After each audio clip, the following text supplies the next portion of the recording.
Have you ever tried garlic ear oil drops and found that they didn't quite live up to your expectations? Or you tried them and they worked once and then they didn't really work again?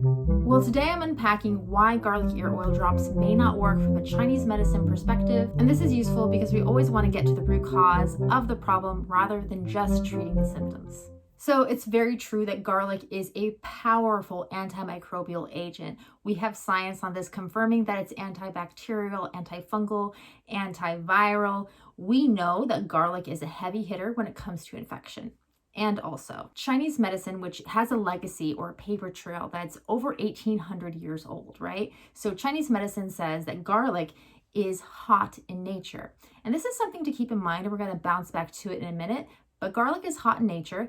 In addition to that, it is good for infection. It can be used for a wide range of conditions like scabies, dysentery, diarrhea, parasites, tuberculosis. However, because it's hot, we would not want to use it in situations that are characterized by heat. And then let's think about oil for a minute. From a Chinese medicine perspective, oil is fundamentally damp in nature. So this means that garlic ear oil drops are a combination of hot and damp heat. Keep that in mind because we're going to come back to it in just a moment. According to current science and to Chinese medicine, ear infection often begins with an upper respiratory tract infection. In Chinese medicine, we would describe this upper respiratory tract infection as either wind heat or wind cold. Typically, an infection starts with wind cold and then transitions into wind heat the deeper it goes into the body. The names that we use for a pattern or an infection, such as wind heat, are really important to take note of because it tells us exactly which herbs to use. For example, the wind, we might use herbs that help to release the exterior. They're acrid or spicy in nature. For the heat, we're going to use cooling herbs, right? And when we think back to garlic oil, hot and damp, I'm just going to throw that out there. Damp is heavy and cloying, not dispersing, not releasing the exterior, and garlic is hot, right? When it comes to ear infection, we are not only dealing with wind and heat, there's also a buildup of fluid and damp.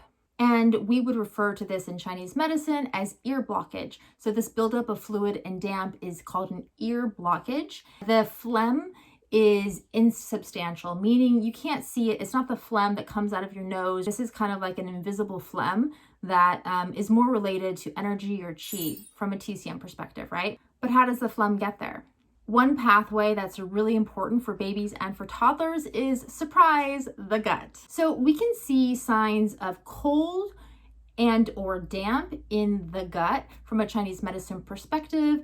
After antibiotic use, antibiotics are cold in nature. If there's dairy in the diet, especially if the dairy is not well tolerated, if there's too many cold or raw or sweet foods in the diet, or even if there's food stagnation, all of this can lead to a buildup of dampness. And how does this dampness manifest? Well, it can show up as tummy issues, sleep troubles, skin issues, and low immune defenses. And if there is a respiratory infection or a wind heat condition that isn't kicked out right away, then it can manifest as ear infection or ear blockage. And again, these details are really important for us to know because it tells us which herbs to use. So we want to use acrid herbs. We want to use herbs that are cooling for the heat. And then we also want to include herbs that help to drain damp or that are aromatic in nature. For example, patchouli is a very aromatic herb. If you ever have had patchouli incense, you know this. And then for little ones, we may also even want to bolster gut health. In fact, when it comes to chronic ear infection, the move is generally more tonifying and supportive rather than just wiping out the infection. Back to garlic oil. So garlic oil, we've already covered this. So this should be, this will make sense now. Garlic is hot, oil is damp. We have a ear blockage that involves heat and dampness. So we're just basically packing on more heat and dampness. So this is not what we want to do.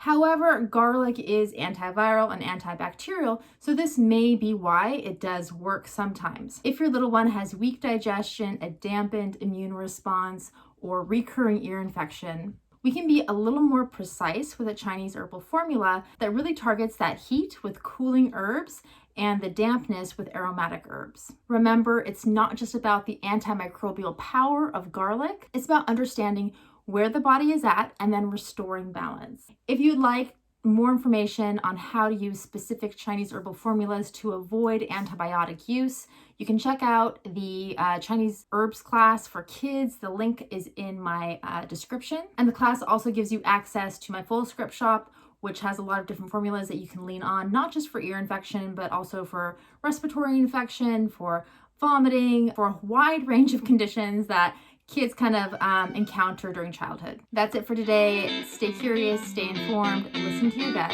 Here's to better baby health and raising resilient kids. Bye.